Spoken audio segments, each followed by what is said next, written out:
Gopijana Vallabha Giridharadhari Jaya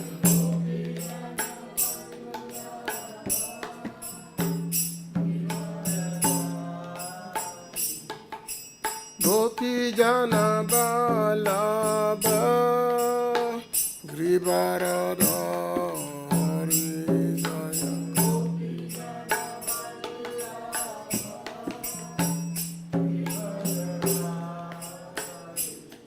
Yasodanandanam Bhajajana Ranjana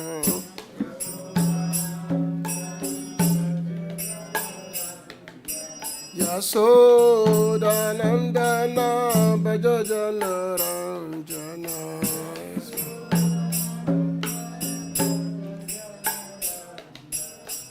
Yamuna Tira Banachari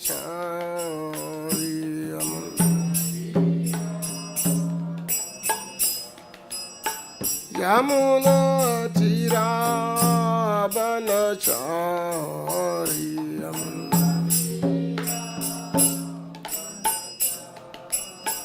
Jaya Ramadava Kunjabiyari Jaya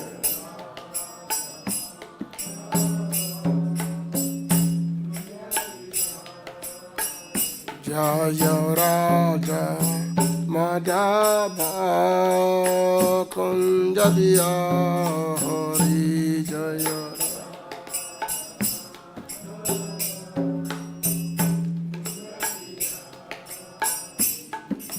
Gopijana Vallabha Giridharadhari Jaya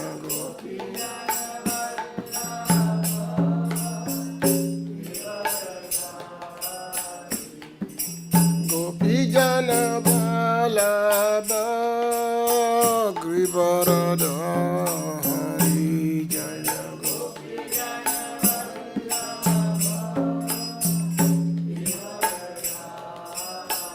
Yasodanandana Bhajajana Ranjana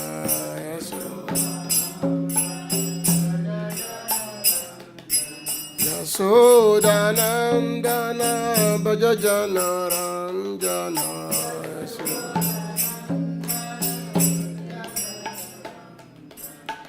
Yamuna Tira Banachari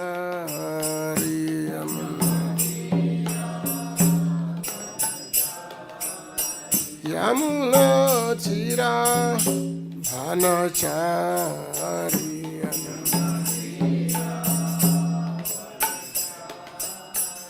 Jaya Radha Madhava Kunjabiyari Jaya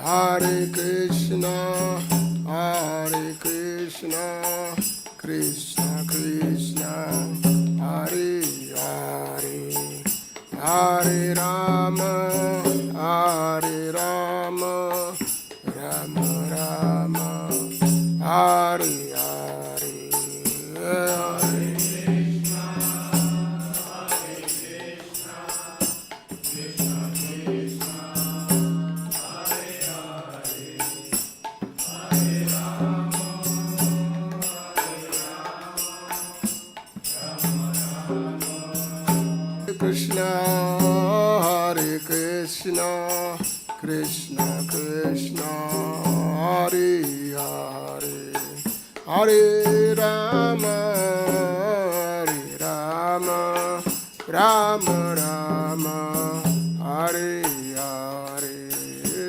Hare Krishna, Hare Krishna, Krishna Krishna, Hare Hare,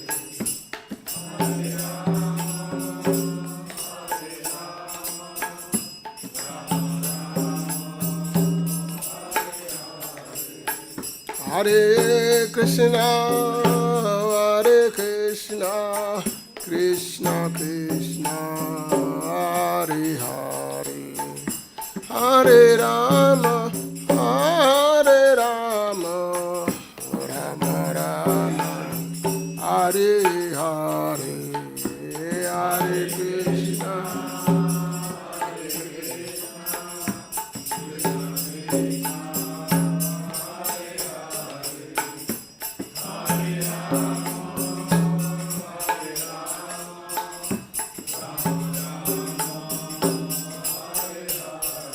Jaya Prabhupada, Jaya Prabhupada, Prabhupada, Jaya Prabhupada.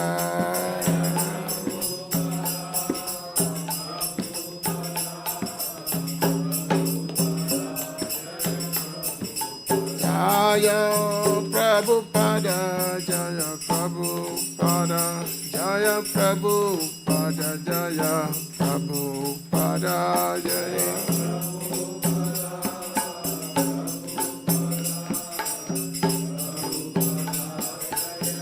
Nitago Haribo, Haribo, Haribo, Nitago Haribo, Nitago.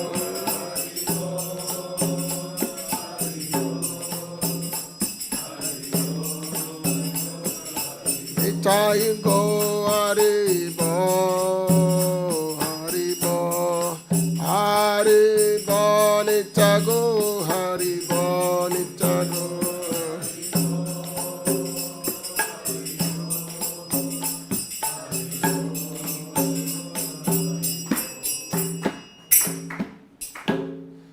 Jayam Vishnupā Paramahansa Parivrajakacharya Stotra-ratna Srimad Esi Bhaktivedanta Swami Srila Prabhupada Ki Jayam Vishnupā Paramahansa Parivrajakacharya Stotra-ratna Srimad Bhakti Siddhanta Saraswati Thakur Prabhupada Ki Ananta Koti Vaishnava Vrinda Ki ISKCON Founder-acharya Srila Prabhupada Ki Namacharya Srila Haridas Thakur Ki Prem Sikao Śrī Kṛṣṇa Chaitanya Prabhu Nityananda Sri Advaita Gadadhara Sivasari Go Bhakta Vrinda Ki Sri Radha-Krishna Gopa Gopinath Shyamakunda Radha-Kunda Giri Govardhan Ki Vrindavan Dham Ki Mayapur Dham Ki Dwarka Dham Ki Jagannath Dham Ki Ganga Maya Ki Yamuna Maya Ki Tulsi Devi Bhakti Devi Ki Sri Nitai Gurachanda Ki Sri Krishna Balaram Ki Sri Radha Shyama Sundar Ki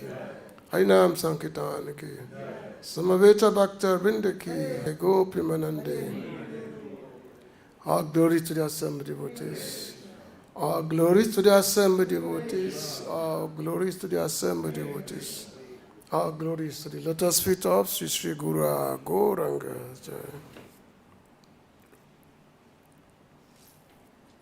Gurave Gurachandaya Radhikaya Tadalaya Krishnaya Krishna Bhaktaya Mo Namah Agyana Chimendasya Ganangana Chaksusumita Yena Tasma Sri Gurave Namaha Vandeham Sri Guru Sitam Parakamala Sri Guru Vaishnavascha Sri Rupam Sakajata Sahagana Raghunatha Vitanta Sajivan Sadhuetam Sabadhutam Parijana Saita Sri Krishna Chaitanya Devan Sri Radha Krishna Parasagana Lalita Sri Visakhavitamscha He Krishna Karuna Sindhu Dina Bandhu Jagatpati Gopisa Gopika Kanta Radha Kanta Namastute Tapta Kanchana Gaurange Radha Bindabaneswari Visabhanu Suti Devi Panamami Hari Piye Krishnaya Vasudevaya Devaki Nandanaya Cha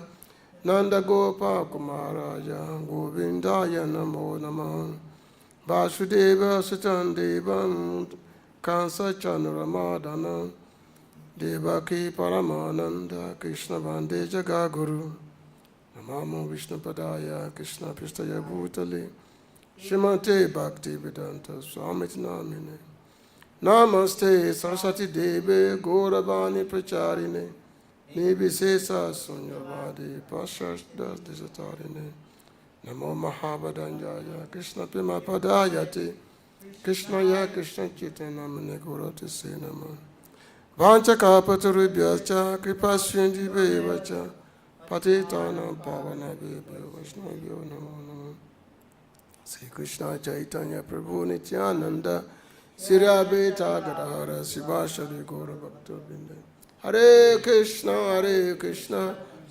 Krishna Hare Hare Hare Rama Rama Rama Hare Hare Anādādila maya vigrāya ima bhadavi chavisandaraja tasma maha prema rasa pradaya Chaitanya Chandraya nama namaste Chaitanya Chandraya nama namaste. So I thank everyone for coming to the Bhagavad Gita class. So Bhagavad Gita class is Supreme Word of Lord Krishna. What's that verse? That's the Gita glorification.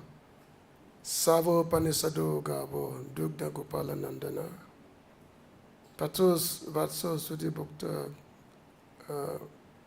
Was dugna gitamita mahat. That's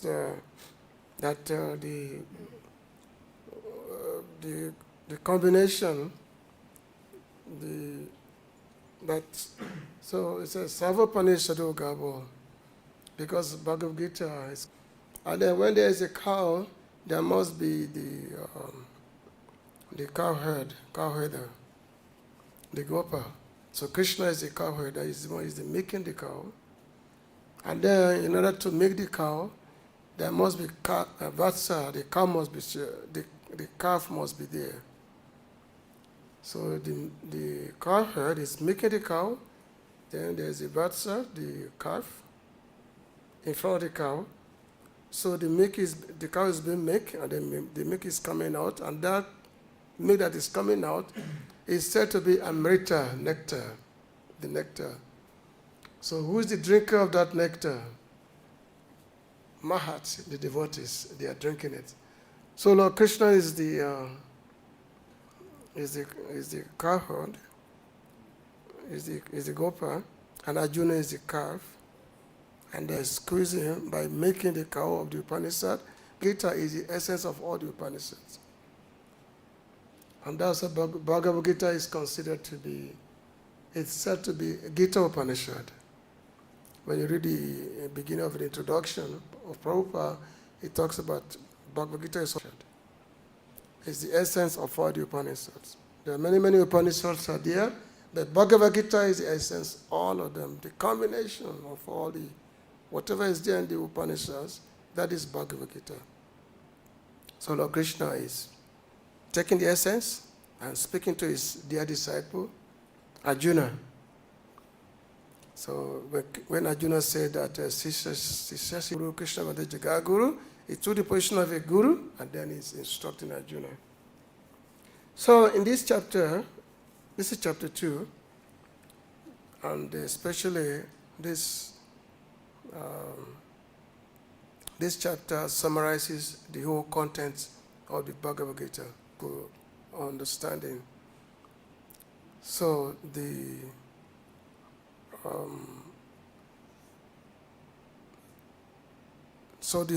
whole content of the Gita is summarized in this chapter. So in the the screen is there? Already there is text 56 actually. 56, yeah. 56 actually. Yeah. It's scrolling unnecessary. Yeah, so leave it 56, because today is text 56 today. So the Krishna had asked Arjuna that a person who is transcendentally situated, how does he walk? How does he talk? How does he move around? So, sthita, is the sthita-dhīr, the person who's transcendentally situated, which means a person who has developed spiritual consciousness. What is his behavior? How does he behave? So, what is his characteristics? So Arjuna wanted to know this because Krishna has been telling Arjuna about the behavior of a person of a yogi, a practicing yogi, and all that. So Krishna, Arjuna is very curious. So he's asking Krishna that this yogi, a person, how does it behave? Huh? So Arjuna wants to know. It is a continuation of the answer to his question. Because Arjuna wanted to find out a person who is transcendentally situated, how does he work? Yeah, that's text 54. Sthita-dhīr, kim, pavashta, kim, mashita, bhajeta, kim. So I just want to know a person who is, what is the symptoms of one whose consciousness is merging transcendence, which means a person who has got purified consciousness. So what is the symptoms of that? So now, so today's verse is continuation of the text 56. So we will chant text 56 together. Duḥkheṣu anudvigna-manāḥ sukheṣu vigata-spṛhaḥ vīta-rāga-bhaya-krodhaḥ sthita-dhīr ucyate duḥkheṣu anudvigna-manāḥ sukheṣu sthita-dhīr ucyate duḥkheṣu anudvigna-manāḥ sukheṣu vigata-spṛhaḥ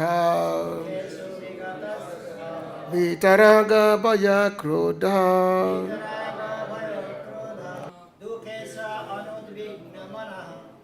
He talks about Bhagavad Gita is the essence of all the Upanishads. There are many, many Upanishads are there, but Bhagavad Gita is the essence, all of them, the combination of all the, whatever is there in the Upanishads, that is Bhagavad Gita.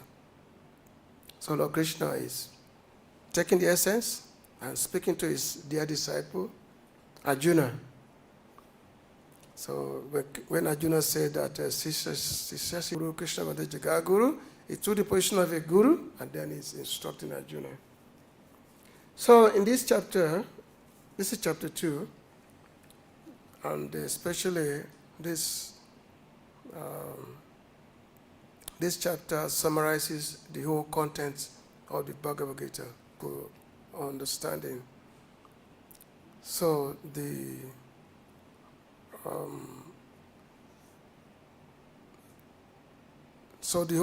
whole content of the Gita is summarized in this chapter. So in the the screen is there? Already there is text 56 actually. 56, yeah. 56 actually. Yeah. It's plotting another day. Yeah, so leave it 56, because today is text 56 today. So the Krishna had asked Arjuna that a person who is transcendentally situated, how does he walk? How does he talk? How does he move around? You know. So, you know, sthita-dhīr, the person who's transcendentally situated, which means a person who has developed spiritual consciousness. What is his behavior? How does he behave? So, what is his characteristics? So Arjuna wanted to know this because Krishna has been telling Arjuna about the behavior of a person, of a yogi, a practicing yogi, and all that. So Arjuna is very curious. So he's asking Krishna that this yogi, a person, how does it behave? Huh? So Arjuna wants to know. So Krishna is now telling Arjuna by giving various it is a continuation of the answer to his question. Because Arjuna wanted to find out a person who is transcendentally situated, how does he work? Yeah, that's text 54. Sthita-dhīr, kim, pavashta, kim, mashita, bhajeta, kim. So I just want to know A person who is, what is the symptoms of one whose consciousness is merged in transcendence, which means a person who has got purified consciousness. So what is the symptoms of that? So now, so today's verse is continuation of the text 56. So we will chant text 56 together. Duḥkheṣu anudvigna-manāḥ sukheṣu vigata-spṛhaḥ vīta-rāga-bhaya-krodhaḥ sthita-dhīr ucyate duḥkheṣu anudvigna-manāḥ sukheṣu sthita-dhīr ucyate duḥkheṣu anudvigna-manāḥ sukheṣu vigata-spṛhaḥ vīta-rāga-bhaya-krodhaḥ.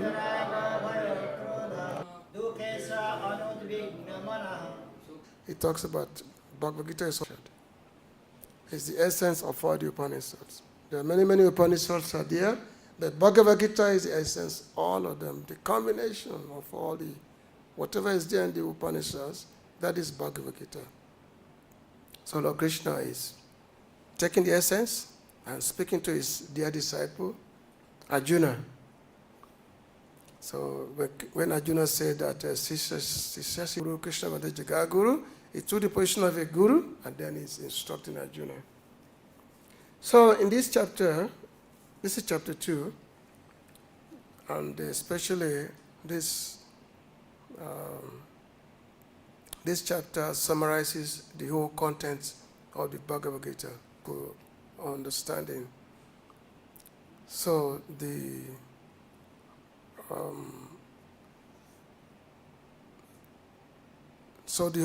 whole content of the Gita is summarized in this chapter. So in the the screen is there? Already there is text 56 actually. 56, yeah. 56 actually. Yeah. Scrolling another slide. Yeah, so leave it 56, because today is text 56 today.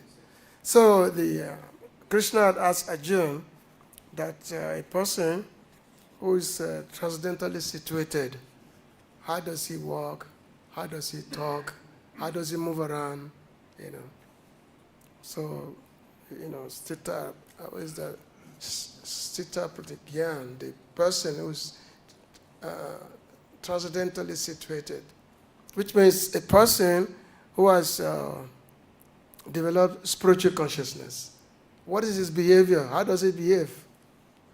So, what is his characteristics? So Arjuna wanted to know this because Krishna has been telling Arjuna about the behavior of a person, of a yogi, a practicing yogi, and all that. So Arjuna is very curious. So he's asking Krishna that this yogi, a person, how does it behave? So Arjuna wants to know. So Krishna is now telling Arjuna by giving various it is a continuation of the answer to his question. Because Arjuna wanted to find out a person who is transcendentally situated, how does he work? Yeah, that's text 54. Sthita-dhīr, kim, pavashta, kim, mashita, bhajeta, kim. So I just want to know a person who is, what is the symptoms of one whose consciousness is merged in transcendence, which means a person who has got purified consciousness. So what is the symptoms of that? So now, so today's verse is continuation of the text 56. So we will chant text 56 together. Duḥkheṣu anudvigna-manāḥ sukheṣu vigata-spṛhaḥ vīta-rāga-bhaya-krodhaḥ sthita-dhīr duḥkheṣu anudvigna-manāḥ sukheṣu sthita-dhīr ucyate duḥkheṣu anudvigna-manāḥ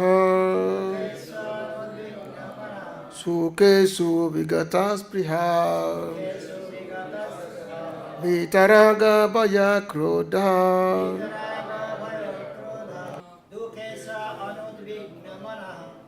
It talks about Bhagavad Gita is the essence of all the Upanishads. There are many Upanishads are there, but Bhagavad Gita is the essence, all of them. The combination of all the, whatever is there in the Upanishads, that is Bhagavad Gita. So Lord Krishna is taking the essence and speaking to his dear disciple, Arjuna. So when Arjuna said that Sishya Guru Krishna was the Jagaguru, he took the position of a guru and then he's instructing Arjuna. So in this chapter, this is chapter 2, and especially this chapter summarizes the whole contents of the Bhagavad Gita, good understanding. So the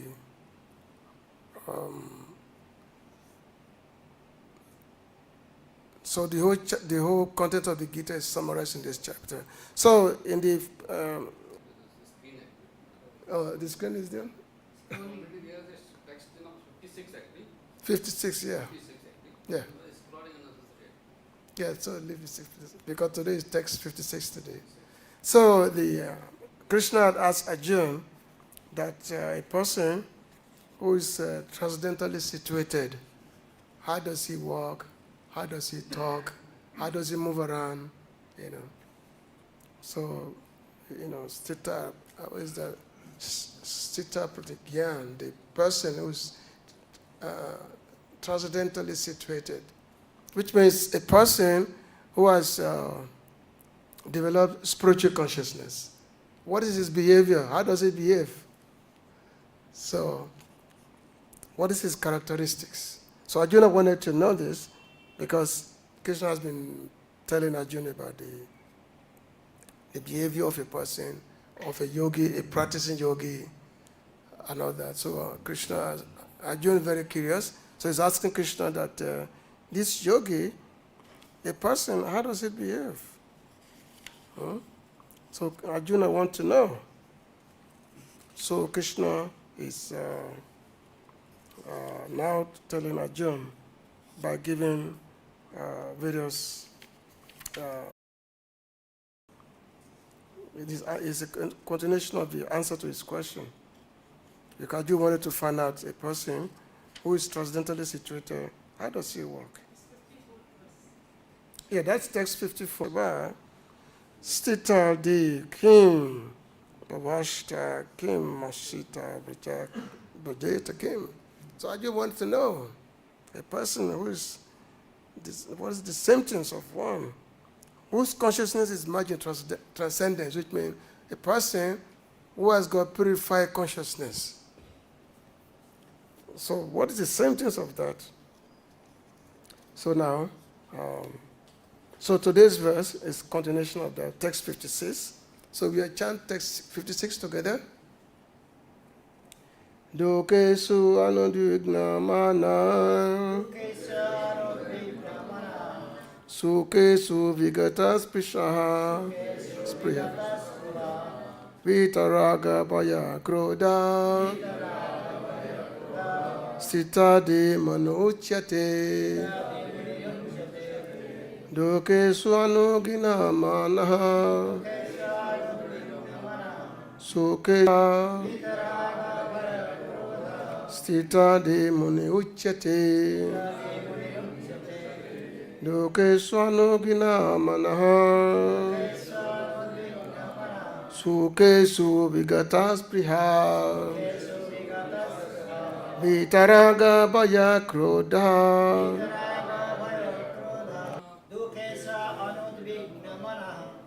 It talks about Bhagavad Gita is is the essence of all the Upanishads. There are many Upanishads are there, but Bhagavad Gita is the essence, all of them. The combination of all the, whatever is there in the Upanishads, that is Bhagavad Gita. So Lord Krishna is taking the essence and speaking to his dear disciple, Arjuna. So when Arjuna said that Sishya Guru Krishna was the Jagaguru, he took the position of a guru and then he's instructing Arjuna.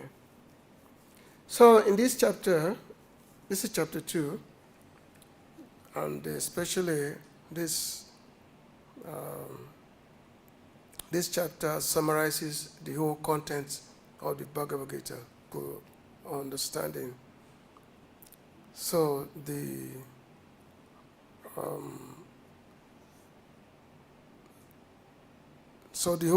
whole content of the Gita is summarized in this chapter. So in the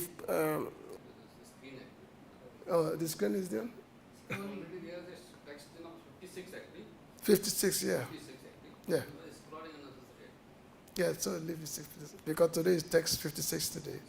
So the Krishna had asked Arjuna that a person who is transcendentally situated, how does he walk? How does he talk? How does he move around? So, sthita, is that sthita-dhīr, the person who's transcendentally situated, which means a person who has developed spiritual consciousness. What is his behavior? How does he behave? So, what is his characteristics? So Arjuna wanted to know this because Krishna has been telling Arjuna about the behavior of a person, of a yogi, a practicing yogi, and all that. So Arjuna is very curious. So he's asking Krishna that this yogi, a person, how does it behave? So Arjuna wants to know. So Krishna is now telling Arjuna by giving various it is a continuation of the answer to his question. Because you wanted to find out a person who is transcendentally situated, how does he work? Yeah, that's text 54. Sthita-dhīr, kim, bhavashta, kim, mashita, bhajeta, kim. So I just want to know a person who is, what is the symptoms of one whose consciousness is merged in transcendence, which means a person who has got purified consciousness. So what is the symptoms of that? So now, so today's verse is continuation of the text 56. So we will chant text 56 together. Duḥkheṣu anudvigna-manāḥ sukheṣu vigata-spṛhaḥ vīta-rāga-bhaya-krodhaḥ sthita-dhīr ucyate duḥkheṣu anudvigna-manāḥ sukheṣu sthita-dhīr ucyate duḥkheṣu anudvigna-manāḥ sukheṣu vigata-spṛhaḥ vīta-rāga-bhaya-krodhaḥ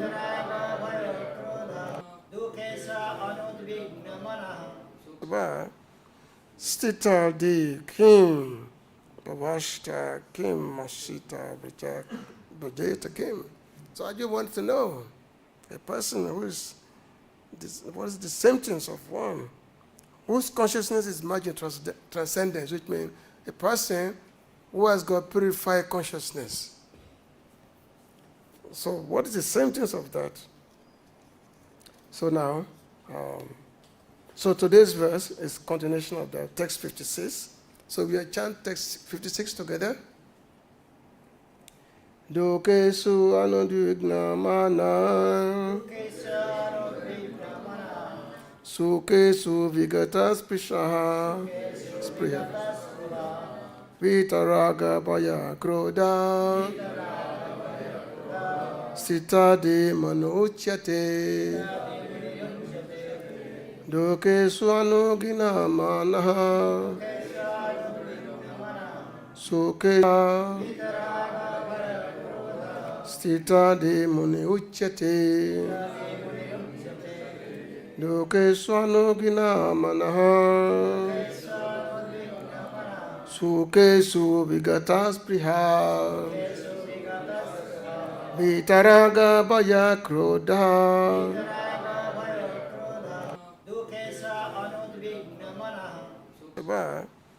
sthita-dhīr kim pavashta kim masita bhajeta kim. So I just want to know a person who is what is the symptoms of one whose consciousness is merging transcendence, which means a person who has got purified consciousness. So what is the symptoms of that? So now, so today's verse is continuation of the text 56. So we will chant text 56 together. Duḥkheṣu anudvigna-manāḥ sukheṣu vigata-spṛhaḥ vīta-rāga-bhaya-krodhaḥ sthita-dhīr ucyate duḥkheṣu anudvigna-manāḥ sukheṣu sthita-dhīr ucyate duḥkheṣu anudvigna-manāḥ sukheṣu vigata-spṛhaḥ vīta-rāga-bhaya-krodhaḥ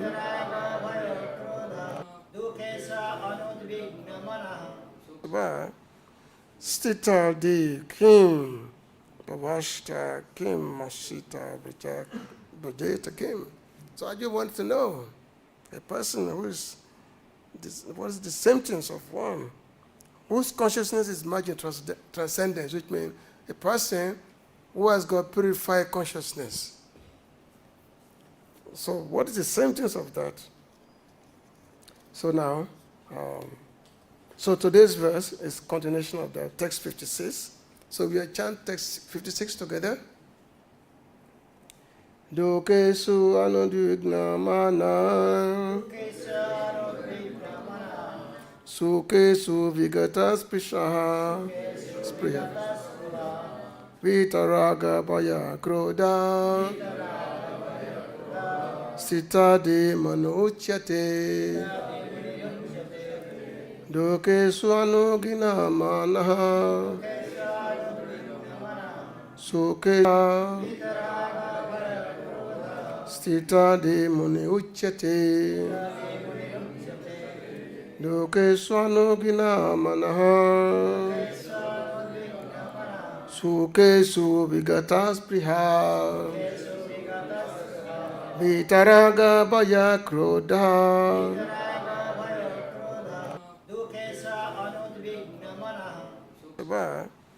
sthita-dhīr kim pavashta kim masita bhajeta kim. So I just want to know a person who is what is the symptoms of one whose consciousness is merging transcendence, which means a person who has got purified consciousness. So what is the symptoms of that? So now, so today's verse is continuation of the text 56. So we will chant text 56 together. Duḥkheṣu anudvigna-manāḥ sukheṣu vigata-spṛhaḥ vīta-rāga-bhaya-krodhaḥ sthita-dhīr ucyate duḥkheṣu anudvigna-manāḥ sukheṣu sthita-dhīr muni ucyate duḥkheṣu anudvigna-manāḥ sukheṣu vigata-spṛhaḥ vīta-rāga-bhaya-krodhaḥ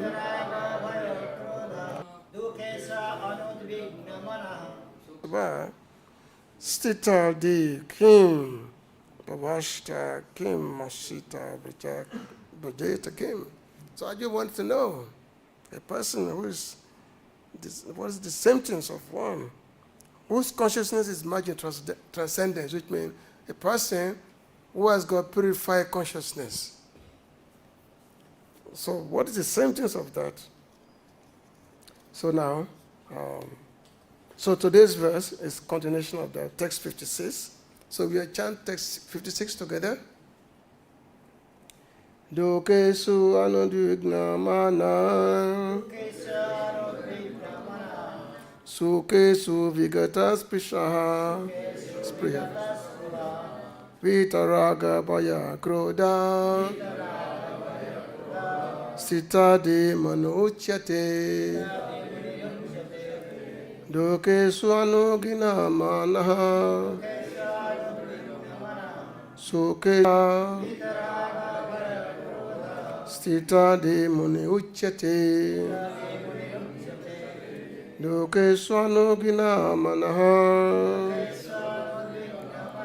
sukheṣu vigata-spṛhaḥ vīta-rāga-bhaya-krodhaḥ.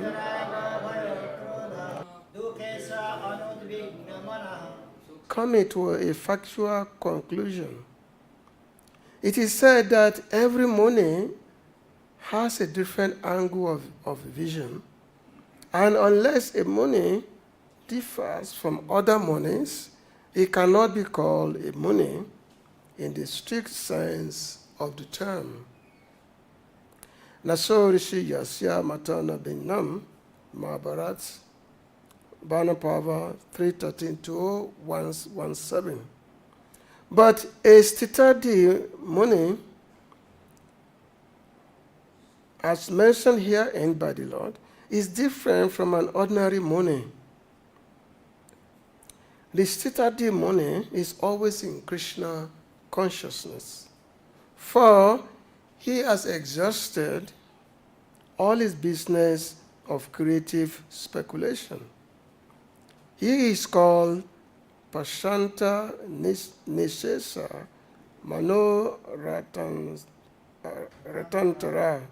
This is Stotra-ratna 43. Or one who has surpassed the stage of mental speculation and has come to the conclusion that Lord Śrī Kṛṣṇa or Vasudeva is everything. Vasudeva Samamiti Samahatma su-durlabhaḥ. He is called a muni, fixed in mind. Such a fully Krishna conscious person is not at all disturbed by the onslaughts of the threefold miseries. For he accepts all miseries as the mercy of the Lord, thinking himself only worthy of more trouble due to his past misdeeds. And he sees that his miseries, by the grace of the Lord, are minimized to the lowest.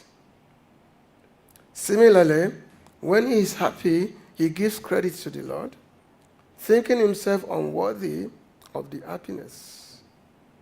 He realizes that it is due only to the Lord's grace that he is in such a comfortable condition and able to render better service to the Lord. And for the service of the Lord, he is always daring and active and is not influenced by attachment or aversion. Attachment means accepting things for one's own sense gratification. And detachment is the absence of such sensual attachment. But one fixed in Krishna consciousness has neither attachment nor detachment because his life is dedicated in the service of the Lord. Consequently, he is not at all angry even when his attempts are unsuccessful. Success or no success, a Krishna-conscious person is always steady in his determination. So this is very, very lot of good instructions for us to imbibe, to assimilate. Duḥkheṣu anudvigna-manāḥ sukheṣu vigata-spṛhaḥ vīta-rāga-bhaya-krodhaḥ sthita-dhīr muni ucyate. So the muni said, muni ucyate, the muni have said, sthita-dhīr, that those who are transcendentally situated, which means those who have developed, who have become spiritually realized. And being spiritually realized means being Krishna conscious. So to them, there is no question of the feeling of distress or the feeling of happiness. Duḥkheṣu, dukkha and sukha, happiness and distress is no more. It's no more a consideration. Because in this material world, due to our attachment to material world, to sense gratification, so we have this. Sometimes we are happy and sometimes we are not happy. Dukkha, sukha is always there. Sometimes we are happy when we get something very, very favorable, and sometimes we are not happy. Because that's what we call prarabdha karma. So according to our prarabdha karma, which means what we have done in our previous life, so whatever we have done in our previous life, that in this life, that gives us distress or happiness. And especially when we have to experience the result of our bad actions, the result of our sins, then there's dukkha. Dukkha is there. And then there's also the prarabdha bhoga, which means when we have done something good in our previous life, then in this life we get the good effect. Sukha, happiness. But happiness, of course, as Krishna says that both happiness and distress, they're both temporary, they're not permanent. So sometimes we are happy and sometimes we are not happy. That is the very nature of this material world. And then when we talk of miseries, there are three types of misery which are there. Adi-bhautik, adhyatmic, and adi-daivic. Adi-bhautik, which is given to us by other living entities. Just like, you are walking on the street, there's so many mosquitoes biting you, Or you are walking in Loy Bazaar, the monkey take off your glass. So that is adi-bhautik, which is the trouble which is being given adi-bhautik. Or adhyatmic, what is given, the trouble given by your own mind. You have so many mental problems, depression, anxiety, so many things always there. Sometimes you feel that, this life, this world is so useless, and you feel so much depression that you say, what is this world? What is this life? And then you start thinking of committing suicide. That, this world is just so miserable. So your mind will be giving you so many negative thoughts. So many negative thoughts that your mind will be giving you. And this troubling of the mind, it affects every living entity. No one is excluded. Everyone is. It doesn't matter if you are high in society. It doesn't matter. Just like we have so many people of the aristocratic or rich people who commit suicide. So many or famous people committing suicide. They just kill themselves because they find this world unbearable anymore. Even though they have everything, but they just find life to be unbearable. Especially in the West, we've seen so many big famous celebrities. They kill themselves because the mind, the mind is crazy. The way the mind is giving so much trouble. And then, of course, there is adivika. Misery given by nature. Tornadoes, hurricanes, even too much cold, all these things. That's always there. So this tapatraya, the threefold misery, is always there in the material world. Tapatraya is always there. It's always there. And no one can be excluded. So that's why when one becomes Krishna conscious, one is actually able to rise over. Now, becoming Krishna conscious doesn't mean that you will not be affected by these miseries. You will be affected. But a devotee does not identify with that. That's why the Lord is talking here, the person who is transcendentally situated, how does he think, how does he feel? When Arjuna is saying, so Krishna is asking that this person is not disturbed. Which is, the word used here is anudvigna-manāḥ. It's not disturbed in the mind when there's the occurrence of all the troubles of life. It's not disturbed in the mind. In this, there's a corresponding text in the chapter 5 of the Bhagavad Gita, chapter 5, I think at text 20, there's a corresponding text. 5:20. So Lord Krishna said, Na praśyate priyam prapya no dvije prapya priyam stira bodhi asamando brahma ve brahmane sthita. So sthita-dhīr, which means being situated, is also mentioned here. That a person who neither rejoices upon achieving something pleasant, nor laments upon obtaining something unpleasant, who is self-intelligent, who is unbewildered, and who knows the science of God, is already situated in transcendence. So, Brahmane sthita-dhīr, which means being transcendentally situated. So, it's normally the yogis, when people are practicing yoga, they go to the forest, they or engage in gyan meditation for a long period of time so that they can rise above these dualities of materialistic existence.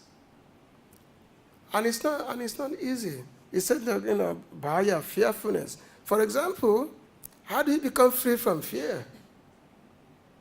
So unless you have to practice it.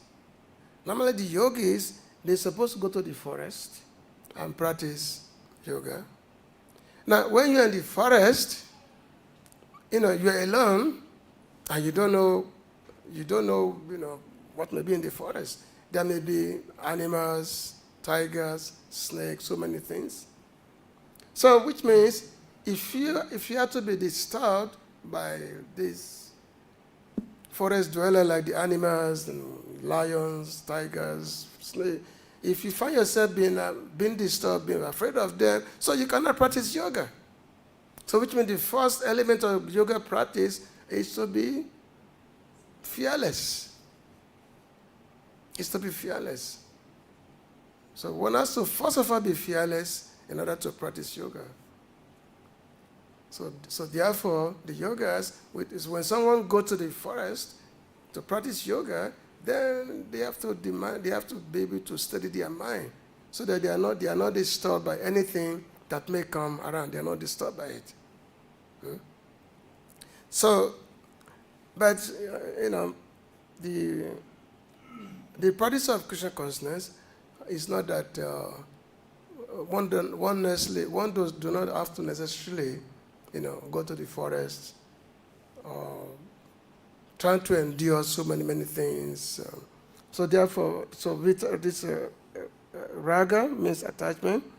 Attachment to sense gratification, and then krodha, anger, because when we attach to sense gratification, the opposite of attachment is the anger, because there's a desire for something. Desire for something is there, and then it's called icha. Icha means desire for something, icha, being thirsty for something, and sometimes you get what you desire, and sometimes you don't get what you desire. If you don't get what you desire, then you become angry, you become annoyed for not getting what you desire. Or sometimes you get it and then you lose it. So you become angry. So therefore, the Lord said, vīta-rāga-bhaya-krodhaḥ, that one has to become free from attachment, from fear, from anger. One has to become free from all these things. So what is the practicality? So a devotee, because they're able to overcome this attachment, this fearfulness, the krodha. Why? Because by simply absorbing themselves in the service of Krishna. By observing themselves in the service of Krishna, then one can overcome the attachment, one can overcome the fear, the anger. And how does a devotee welcome the troubles in life? Because it's not that it's not that devotees also do not experience the troubles of life. No, devotees also experience it. Everybody gets sick. Devotee also gets sick.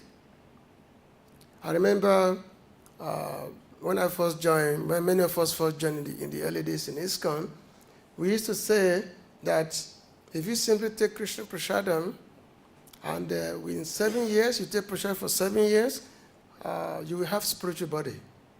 We used to say that. That's the way we were taught.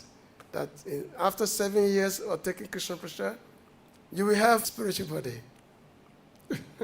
Now, many of us, we've had so many 7 years, several times already. We still haven't got that spiritual body. We get sick all the time. More devotees are getting sick now, and so many are also passing away. So where's that spiritual body? I can't, because normally when you have a spiritual body, there's no sickness completely. So which means we have that hope before, but our hope was not properly explained. So therefore, how does a devotee deal with tribulations of life? Because devotees know that yes, the trouble will be there.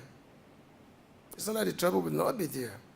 So therefore, in the Bhagavatam, when Lord Brahma was praying to Lord Krishna, so Lord Brahma is saying, Tate nukampam susmisa-mano bunjata ivatma kritam vipakam rigva vapubi buddhadana namaste jiveta yo muktipade sadayabak. So this is what Lord Brahma is saying, that, O Lord, one who seeks your mercy while tolerating all kinds of adversities due to past karma, who always serve you in devotion with his body, mind, and word, core of his heart.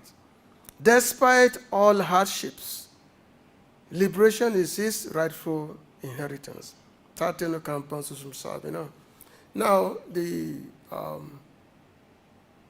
because it says that if I'm having these troubles because of my previous sinful activities. I'm getting the reaction, but the Lord is merciful upon me that the reaction to my sin is actually too much, but the Lord has been merciful upon me that is actually minimizing the reaction to sinful activities.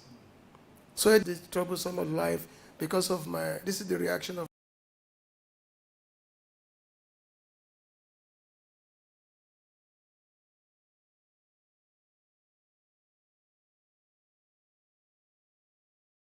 one of the characteristics.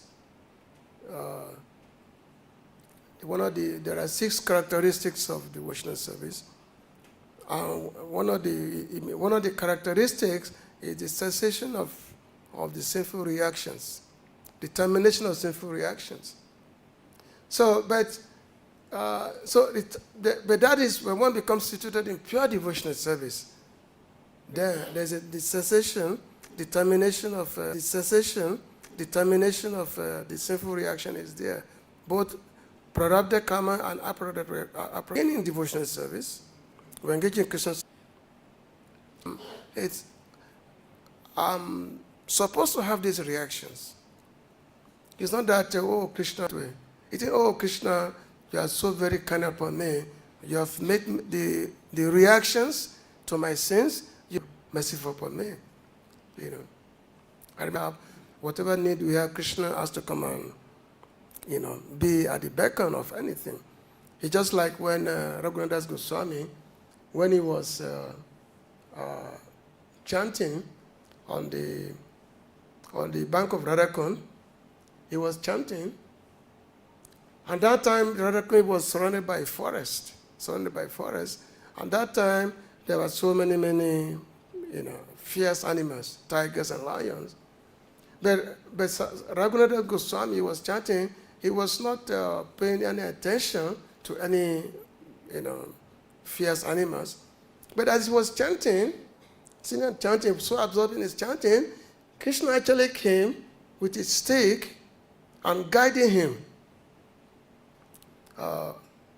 Sanatana Goswami came by, and Sanatana Goswami, he saw that Raghunath Goswami was chanting, absorbing his chanting, but Krishna is there, with his stick in his hand, guiding him. So Sanatana Goswami was very surprised that, oh, the Lord is guiding the Lord is guiding. The Lord has become choky. And then he was looking, Krishna looked at Sanatana Goswami, he smiled, and then he disappeared. So then Sanatana Goswami told Raghunath that, look, we are supposed to be serving Krishna. We are supposed to be their servant. We're not supposed to be. It's not that we can't expect them to come and serve us. We are their servants. We are servants of Radha and Krishna. So therefore, don't give this trouble to Krishna to come and have to be here and be guided. So therefore, you must build a bhajan kunti. Just like another time when Sanatana Goswami, it was in a hot sun. He was chanting in a hot sun. Because normally Sanatana Goswami, Raghunath Goswami, he will chant all day non-stop, all day long. So it was in a hot summer. So when he was chanting, he did not pay attention to the burning heat. But behind him, Srimati Radharani herself was actually using a veil and spreading that over the head of Raghunath Goswami. So when this was going on, so Sanatana Goswami saw this. So he has to rebuke Raghunath that don't do this. You have to protect yourself. Don't let the divine couple come and be protecting you. So, and then Raghunath Goswami, that's how he built his kuti. So he built it this way. So we don't expect the Lord to come and be our servant. We are the servant of the Lord. Krishna is not our. In our neophyte consciousness, we think that the Lord should serve us. we say, okay, I'm a servant of Krishna, I'm a devotee, so therefore Krishna has to fulfill all my needs. No, that's not the way a devotee, a devotee who is totally beyond any kind of consideration. There's a good example of a devotee, Bharat, Jat Bharat. Jat Bharat was a great devotee of the Lord. He was previously a king, and then at the old age went to the forest. But when he was in the forest, and then there saw a tiger. He saw a tiger. Deer jumped over, running the life. So she gave birth. She gave birth to a baby deer. So the deer ran away. So the baby deer was there, and this was happening in front of Jat Bharat. So Jat Bharat saw that this baby deer has no protection, and then he decided to give protection to this baby deer. And then, but so happened that he developed affection for this deer. He'll be doing his meditation, but at the same time, will always be thinking of this deer. That if this deer is been nicely fed, is eating nicely, is eating, drinking water. So he was always thinking of the welfare of the deer. And then, so he developed attachment to the deer, he developed attachment to it. So, and then at the end of his life, so one time he tripped over, he fell, and as he was about to give up his body, the deer, because what happened was that the deer had run away somewhere. So, and the Bharat Maharaj, he was in anxiety of where is this deer? And in that anxiety, he fell down. So he fell down, and just as he was about to give up his body, the deer came in front of him, and then he died. So when he died, because he saw the deer at the end of his life, taking up the deer, so he became a deer. Even though he was a great spiritualist, he was a great devotee, but he became a deer in his next life. So when he became a deer in his next life, however, he was given, because of the virtue of his spiritual practice, even though he became a deer, he still remembered who he was. He remembered who he was, being a devotee. He was a practicing devotee, so he was able to remember. So therefore, when he was a deer, he simply kept away to himself. He did not mix with other deers. He kept away to himself, thinking about when he would give up that body. So eventually, he gave up the body of that deer, and then he became the son of a Brahmana.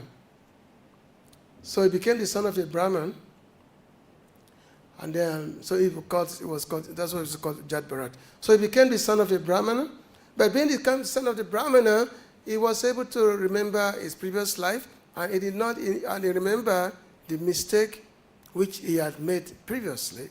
So he did not mix with anybody. He remained like a dumb person.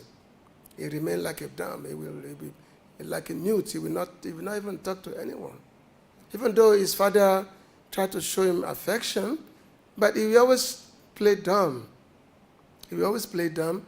And his brother, he had brothers, they will always mistreat him. They will always mistreat him, but he will not protest. He will completely just totally mute. And then there was one time, one dacoit, the king of dacoit, he wanted to perform a sacrifice. Because this king of dacoit, he wanted a son, and he think that he wanted to worship goddess Bhadrakali, another form of Durga. In order to worship goddess Bhadrakali, he need to sacrifice a human being. So this dacoit was looking for a human being to sacrifice, and somehow, just to cut the story short, he was able to find Jat Bharat. And because Jat Bharat, he was in a good form, he has nobody impediment. But he wasn't talking. So this dacoit, he captured this Jat Bharat, because that time Jat Bharat, he was supposed to be guiding some farm, some garden, but he was not paying attention to anything. So he was captured by the king of dacoit. So he was captured, and then this dacoit and his men, they dressed him nicely, and they took him before Barakali. Taken, he was so Bharat Maharaj was totally no, he was not even he wasn't protesting anything like that. He allowed himself to be taken, and then when he was put before the goddess, and this dacoit tried to cut off his head as a sacrifice, so the goddess herself became so annoyed, she burst out of the motive form.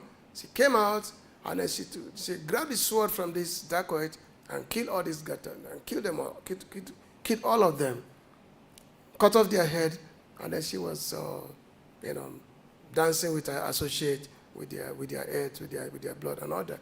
So, because the goddess, she will not tolerate this kind of mistreatment of a Bhagavat devotee, great devotee, like that.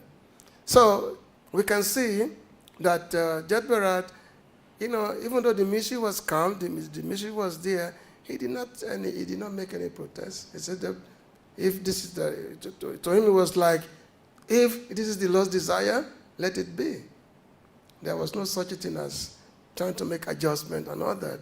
So the sthita-dhīr, the being transcendentally situated, happiness or distress is the same to a devotee. His happiness or distress is the same. If distress comes, the devotee says, this is the Lord's mercy. And if any form of happiness comes, the Lord says, oh, this is the Lord's mercy. And if there's a good thing come for devotee simply use that good thing to render service to the Lord.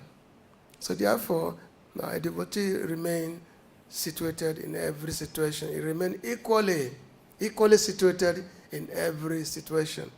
So that is a sthita-dhīr, being transcendentally situated. And so this is what we found in these 2 or 3 verses in this chapter of the Bhagavad Gita. So I'm going to stop here. I hope I was able to say something meaningful. So, Hare Krishna. So, any question? Anybody want to ask the question?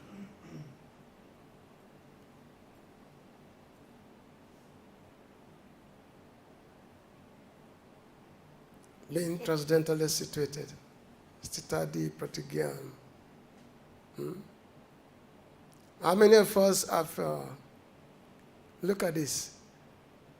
When good thing comes, bad thing comes, we see it simply as the Lord's mercy. Do we all see this? Do we all have that mindset? Good or bad comes, simply Krishna's mercy. Do we have that mindset? Yes or no? Yes, Mataji. What's the main difference between a devotee and a non-devotee? Devotee will get affected by all this. No, non-devotee will get affected by all this. A devotee is transcendently situated. So what is that makes a discrimination between a devotee and non-devotee who has transcended this? Yeah, normally the non-devotees, they're always in the blame game. Yeah. They blame all the time. Something happens, oh, boy, this, and then they get angry in a blame game. But a devotee is never in a blame game. A devotee never in a blame game. A devotee would never, blame Krishna. I mean, just like, for example, the perfect examples are the Pandavas. the Pandavas, they went through so many atrocities from the Kauravas. They went so many atrocities. They were poisoned. They were sent to the forest. They attempted to burn them down in the forest. So many things. But still, the Pandavas, they tolerated. Because why? They see every situation, every calamity that was coming to them, they see it as an opportunity for them to see Krishna. They see it as an opportunity to see Krishna. Just like when, after the battle of Kurukshetra, and the Pandavas, they have their kingdom. They have their kingdom now, and then Krishna, Krishna had gone back to Dwarka. So the Pandavas, they become worried that, because we have everything now, so now Krishna has gone, Krishna is not here. What should we do?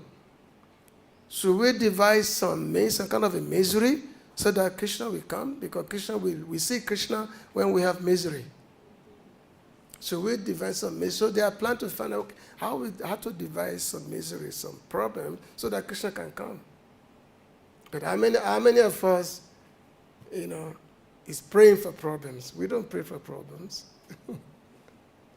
How many of us is praying for problems? But devotees, they see, this opportunity for Krishna to come. You see? So anyway, as you say, the non-devotees, they're always in a blame game. But devotees are not in a blame game. So what is the main difference? Blame game is there and these people not. But what is that makes the devotee not do the blame? Well, the main difference is that the non-devotees are not devotees.